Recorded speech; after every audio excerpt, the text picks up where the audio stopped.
გადატრიალების ჯორები მთელ ირანში ვრცელდება. ეხლა ორი მხარე ქვეყნის კონტროლისთვის იბრძვის. ერთი მხარე ცდილობს შეერთებულ შტატებთან მოლაპარაკებას, ხოლო მეორე მხარე ცდილობს ამის შეჩერებას. დროება ორ მხარეს შორის იმდენად გამწვალდა, რომ ბრძოლა საჯარო სივრცეში გადავიდა და ირანის საზოგადოებამ სუსტად დაინახა რა ხდება. იმ მხარეს, რომელიც ცდილობს შეერთებულ შტატებთან მოლაპარაკებას, ხელმძღვანელობენ პარლამენტის სპიკერი ღალიფ ბაფი და საგარეო საქმეთა მინისტრი არაგაჩი. მეორე მხარეს კი ირანის რევოლუციური გვარდია აკონტროლებს. შეხედეთ ამ ბოლო ანგარიშს, რომელიც მიმდინარე სამოქალაქო ომს ეხება.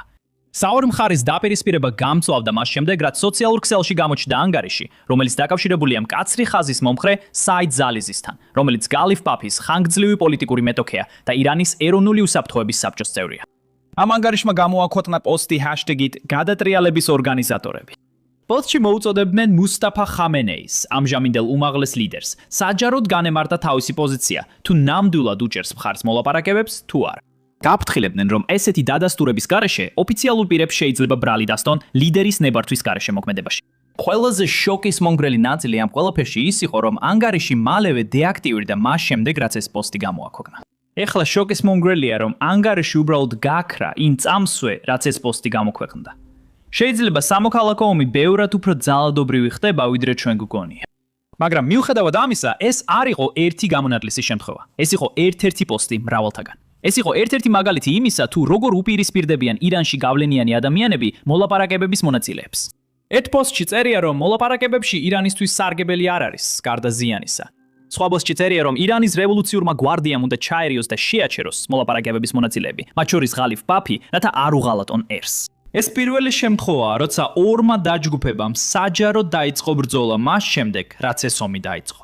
და ეს იმიტომ, რომ ირანი თითქოს გაერთიანებული იყო. თუნდაც ისინი, ვინც აპროტესტებდნენ, ქუჩაში არ გამოდიოდნენ, რადგან მიმდინარე ომი იყო და ეშინოდათ ქუჩაში გამოსვლის.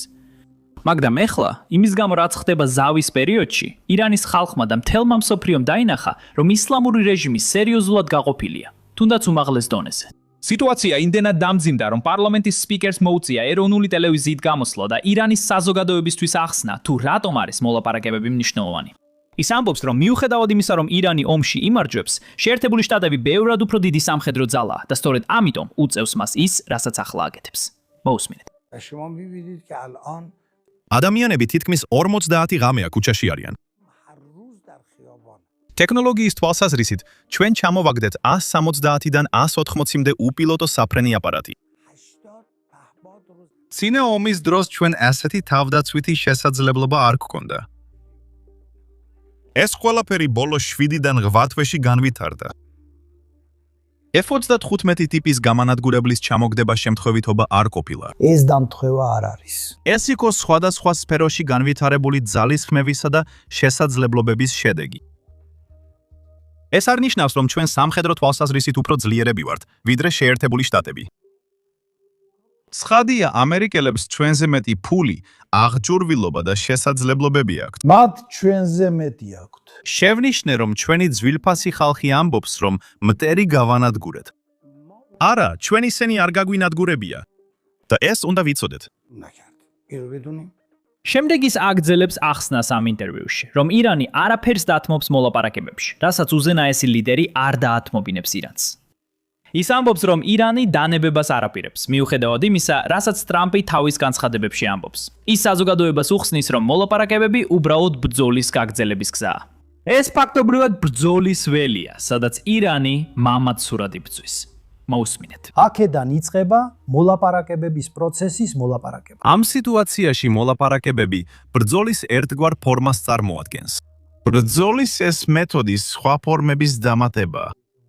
თხოვ ჩვენს ძვირფას ხალხს, გაერთიანდნენ სამივე ბრძოლის არენის გარშემო, რომლებიც სინამდვილეში ერთ საბრძოლო ველს წარმოადგენენ.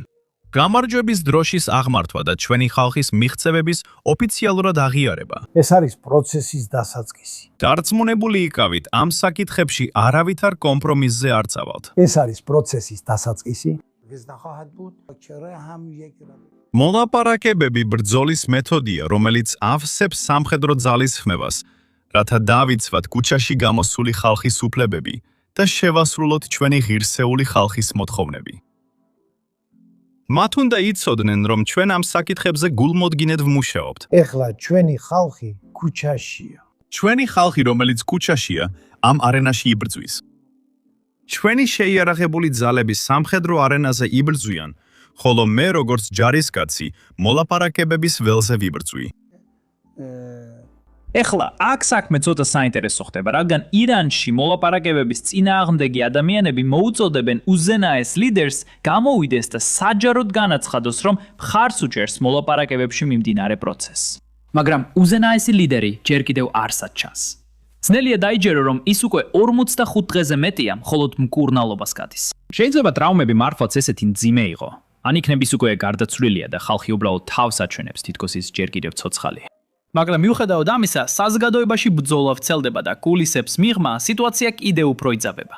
შეხედეთ ამ რეპორტაჟს. ირანის პარლამენტის სპიკერმა მკაცრად გააკრიტიკა შეერთებულ შტატებთან შესაძლო შეთანხმების მოწინააღმდეგეები მრჩევლებთან შეხვედრისას.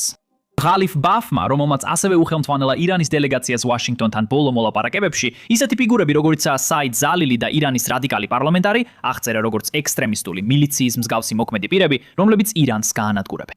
ეხლა, ეს საიდ ზალილი ის ადამიანია, რომელმაც პირველად Twitter-ზე დაწერა გადატრიალების შეთქმულებზე, რომლებსაც ვიდეოს დასაწყისში შევეხეთ. როგორც არ უნდა იყოს, გავაკეთოთ. ხალიფა ამბობს, რომ ბანაკი იყენებდა სახელმწიფო ტელევიზიას და მობილიზებდა რადიკალ მხარდამჭერებს, რათა გაეზარდა წინააღმდეგობა მოლაპარაკებებისა და შეერთებულ შტატებთან შესაძლო შეთანხმების მიმართ. ხალიფამ ასევე გამოხატა შეშფოთება სპიკერის პოსტიდან მისი შესაძლო გადაყენების და საგარეო საქმეთა მინისტრი არაგაჩის თანამდებობიდან გაძევების გამო ასეთ დროს. და სწორედ აქ მინდა შევახსენო ყველას, ვინც არ ადევნებდა თვალს მოვლენებს. ეს ყველაფერი დაიწყო იმიტომ, რომ საგარეო საქმეთა მინისტრმა არაგაჩიმ თქვა, რომ ხორმუზის სრუტე სრულიად ღია. შემდეგ კი ირანის რევოლუციურმა გვარდიამ განაცხადა, რომ არა, ასე არ არის. და მას შემდეგ ირანის რევოლუციური გვარდიის საზღვაო ძალები ყველა გემს, რომელიც სპარსეთის ყურეშია, უგზავნის შეტყობინებას, სადაც არსებითად არაგაჩის იდიოტს უწოდებენ. და აცხადებენ, რომ ხორმუზის სრუტე არ არის ღია, მიუხედავად იმისა, რა სიტყვის იდიოტი Twitter-ზე. ეხლა საბედნიეროდ ამ ყველაფრის პარალელურად მოლაპარაკებები კვლავ გრძელდება. ისინი ჭიანურდება, მაგრამ არ გაუქმებიათ. სანამ ამაზე გადავიდოდეთ, ნება მომეცით გითხრათ ირანულ გემზე, რომელიც ახლახან აშშ-ის ძალებმა დააკავეს, რადგან მას შოკის მონგრელი რამ გადახონდა. წყაროების მიხედვით, რომლებიც Reuters ესაუბრნენ, ირანული დროშის კონტეინერ-მზიდი Tuska, რომელიც კვირას დააკავეს, სავარაუდოდ ატარებდა ორმაგი დანიშნულების ნივთებს, რომლებიც ირანის სამხედრო ძალებს შეეძლოთ გამოეყენებინათ. აქ მნიშვნელოვანია დაუბრუნდეთ 2019 წელს მომხდარს, როდესაც ეს გემი თავდაპირველად აშშ-ის მიერ სანქცირებული გახდა. ხედავთ, ეს გემი იმიტომ იყო სანქცირებული, რომ ეჭობდნენ თითქოს ის ირანის ბალისტიკური რაკეტების პროგრამისთვის განკუთვნილ ნივთებს ატარებდა. ასე რომ არ არის გამორიცხული ამჯერადაც გემი მსგავს რამეს ატარებდა. ირანი შესაძლოა ზავის დროს მარაგდებოდა იმ შემთხვევაში თუ მოლაპარაკებები ჩაიშლებოდა. ან იქნებ ირანის რევოლუციური გვარდია ზავის დროს მარაგდებოდა იმიტომ, რომ უნდოდა მოლაპარაკებები ჩაეშალა. თუმცა კიდევ ერთი რამაა მნიშვნელოვანი, რაც უნდა განმარტოთ. ეს ინფორმაცია, რაც ჩვენ ვიცით, ეფუძნება თავდაპირველ ანგარიშს, რომელიც აშშ-ის სამხედროებმა გააკეთეს. ეხლა, როცა გემი აშშ-ის კონტროლქვეშაა, დარწმუნებული ვარ, ძალიან მალე გვექნება უფრო კონკრეტული მტკიცებულება იმის შესახებ, რას ატარებდა ის. ასე რომ, არ დაგავიწყდეთ გამოიწეროთ არხი ქვემოთ. როგორც კი ამ ინფორმაციას მივიღებთ, აუცილებლად გადავიღებ ვიდეოს ამ თემაზე, რომ თქვენ შეძლოთ მისი ნახვა. ეხლა, გუშინ მივიღეთ რამდენიმე კომენტარი ადამიანებისგან, რომლებიც ამბობდნენ, რომ ჩვენს ვიდეოებს თავიანთ მთავარ გვერდზე ვერ ხედავდნენ. აი სწორედ აქ თუ დააჭერთ ქვემოთ გამოწერის ხილაკს, ეს ნამდვილად გვეხმარება ჩვენს და თქვენს, რადგან ეს აჩვენებს YouTube-ის ალგორითმს, რომ თქვენ დაინტერესებული ხართ ამ კონტენტით. ამიტომ უფრო დიდი შანსია, რომ ახალი განახლების გამოქვეყნებისას ის თქვენს გაჩვენოთ. ეხლა რაც შეეხება განახლებებს. აშშ-ის ცენტრალურმა სარდლობამ დღეს დილით ახალი განახლება მოგვაწოდა. ამერიკული ბლოკადის დაწყების შემდეგ მათ ჯამში 27 გემს მისცეს მითითება, რომ შემოტრიალებულიყვნენ ან დაბრუნებულიყვნენ ირანის პორტში. მოусმინეთ კლიპს, რომელიც მათ დღეს დილით გამოაქვეყნეს. ეს არის შეერთებული შტატების სამხედრო გემი 115. თქვენ შედიხართ სამხედრო ბლოკადის ზონაში. ირანის პორტის ეს ბლოკადა აღსრულდება და ყველა ხომალდზე ვრცელდება დროშის მიუხედავად. ნებისმიერი ხომალდი, რომელიც აპირებს ირანის პორტში შესვლას ან გამოსვლას, დაექვემდებარება შემოწმებისა და ძებნის უფლებას საერთაშორისო სამართლის შესაბამისად. თუ ბლოკადის გარღვევას შეეცდებით, ძალის გამოყენებით დაგამორჩილებთ. დასრულებულია. ბლოკადის მიმდინარეობისას აშშ-ის სამხედრო ძალები ასევე იყენებენ წყალქვეშა რობოტებსა და დრონებს, რათა აღმოაჩინონ ირანული ნაღმები, რომლებიც ირანის რევოლუციური გვარდიის კორპუსმა ხორმუზის სრუტეში განათავსა. პირველ რიგში არსებობს ჩვეულებრივი უპილოტო ზედაპირული ხომალდი, დრონი, რომელიც კომპანია RTX-მა შექმნა და რომელიც მიათრევს მცურავ სონარის სისტემას სახელად AQS-20. ის სკანირებს ზღვის ფსკერს ნაღმების აღმოსაჩენად და პატრულირებს დაახლოებით 100 ფუტის სიგანის სვეტებში. შემდეგ არის ბატარეაზე მომუშავე წყალქვეშა დრონები, MK-13 Motu Kingfish და Knifefish, რომლებიც კომპანია General Dynamics-მა შექმნა. ისინი შეიძლება ჩამოაგდონ პატარა ნავიდან და კონკრეტულ ტერიტორიაზე ნაღმების დასასკანერებლად გამოიყენონ. მას შემდეგ რაც ნაღმები აღმოჩნდება, ზღვის რობოტების მეორე ტალღა გადის მათ გასანადგურებლად, ან ასაფეთქებლებით, ან დისტანციურად აფეთქებით. ამ მეთოდების გამოყენებით, როგორც კი გზა გაიწმინდება, მოძრაობა ჩვეულებრივად გაგრძელდება. აქ უნდა გვახსოვდეს, რომ საფრთხეს მხოლოდ წყალქვეშა დრონები არ წარმოადგენს, არამედ ირანის რევოლუციური გვარდიის კორპუსიც, რომელსაც შეუძლია გამოუშვას საკუთარი წყალქვეშა დრონი, ან უბრალოდ წყლის დრონი, ან თუნდაც შაჰედ დრონი გემის დასამიზნებლად. და ამას გარდა მათ ყოველთვის შეუძლიათ გამოუშვან პატარა ნავი IRGC-ის ჯარისკაცებით, რომლებიც AK-47-ით ესვრიან ტანკერებს, როგორც გუშინ ნახეთ. ამიტომ, თუ გრძელვადიანი სამშვიდობო შეთანხმება არ გაფორმდა, ნაკლებად სავარაუდოა, რომ მოძრაობა ჰორმუზის სრუტეში ჩვეულებრივ რეჟიმს დაუბრუნდეს. მაგრამ მიუხედავად ამისა, თუ და როცა შეთანხმება გაფორმდება მომავალ მოლაპარაკებებზე, ნაღმების მოცილება პირველი ნაბიჯი იქნება. ასე რომ, აშშ უკვე წინასწარ იწყებს მოქმედებას. ეხლა მოდით, ჩვენი ყურადღება მოლაპარაკებებზე გადავიტანოთ. როგორც ჩანს, მიუხედავად ყველა დაპირისპირებისა და ყველა დაყოვნებისა, ირანული დელეგაცია უკვე გეგმავს სამშაბათს, ანუ ხვალ, ისლამაბადში გამგზავრებას მოლაპარაკებებისთვის. პარლამენტის სპიკერი ღალიფ ბაფი უხელმძღვანელებს ამ მოლაპარაკებებს და მხოლოდ იმ შემთხვევაში დაესწრება, თუ JD Vance-იც დაესწრება ამერიკის მხრიდან. ეხლა საბედნიეროდ ამერიკის მხრიდან ვიღებთ ცნობებს, რომ ვიცე-პრეზიდენტი JD Vance ხვალ ვაშინგტონიდან გამგზავრებას აპირებს, რათა მონაწილეობა მიიღოს ისლამაბადში, პაკისტანში მიმდინარე ბოლო მოლაპარაკებებში. ეხლა სწორედ აქ თამაშობს დრო მნიშვნელოვანი როლს, რადგან თუ ის ხვალ გამოდის, პაკისტანში ჩასვლას დაახლოებით 16 საათი სჭირდება. და ეს ნიშნავს, რომ სანამ ის პაკისტანში ჩავა, ცეცხლის შეწყვეტის შეთანხმება სავარაუდოდ დასრულებული იქნება. ასე რომ, თუ ის არ განახლდა, არ ვიცით რა მოხდება. ეჭვი მეპარება, რომ ყველა ისევ სროლას დაიწყებს, რადგან ეს ნიშნავს, რომ მოლაპარაკებები თითქოს შეჩერდება თუ სროლა განახლდება. ასე რომ, ნაკლებად სავარაუდოა, რომ ეს მოხდება, მაგრამ მიუხედავად ამისა, არსებობს ეს გაურკვევლობა, რადგან ეს შეხვედრა, რომელიც იმედია 4 შაბათს გაიმართება, სინამდვილეში გასულ 4 შაბათს უნდა ჩატარებულიყო და უბრალოდ სულ გადაიდებოდა და გადაიდებოდა. ეხლა ეს ნიშნავს, რომ შესაძლოა ცეცხლის შეწყვეტა დასრულდეს იმ დროისთვის, როცა ყველა მოლაპარაკების მაგიდასთან მივა. და იმედია, მისი გაგრძელება მოხერხდება. წინააღმდეგ შემთხვევაში ეს უბრალოდ მეტ დაბნეულობას გამოიწვევს ყველა მონაწილესთვის. მიუხედავად ამისა, რაც არ უნდა მოხდეს, აუცილებლად შეგატყობინებ ყველაფერს. ასე რომ, არ დაგავიწყდეთ გამოწერის ხილაკზე დაჭერა ქვემოთ და შემდეგ ვიდეოში შევხვდებით. ეხლა რომ გავიგოთ, რატო იქცევა ირანი ასე, როგორც ეხლა იქცევა, უნდა დაუბრუნდეთ უკან და ვნახოთ, როგორ მივიდა ირანი იქამდე, სადაც დღეს არის.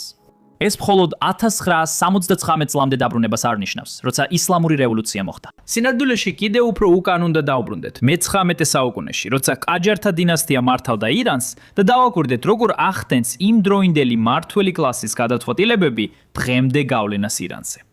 და იცით რა? ზუსტად ამას ვაკეთებთ ჩვენს მრავალნაწილიან პოდკასტში, რომელიც სწორედ დღეს გამოვიდა. ასე რომ, თუ თქვენ დაინტერესებული ხართ ირანის ისტორიით და იმით, თუ როგორ მივედით დღევანდელ მდგომარეობამდე, აუცილებლად მოусმინეთ. შეგიძლიათ უყუროთ მას აღწერაში მოცემულ მულებზე დაჭერით, ან უბრალოდ დააჭიროთ ეკრანზე გამოსახულ ვიდეოს. ანუ, დააჭიროთ ეკრანის ბოლოს გამოჩენილ ვიდეოს.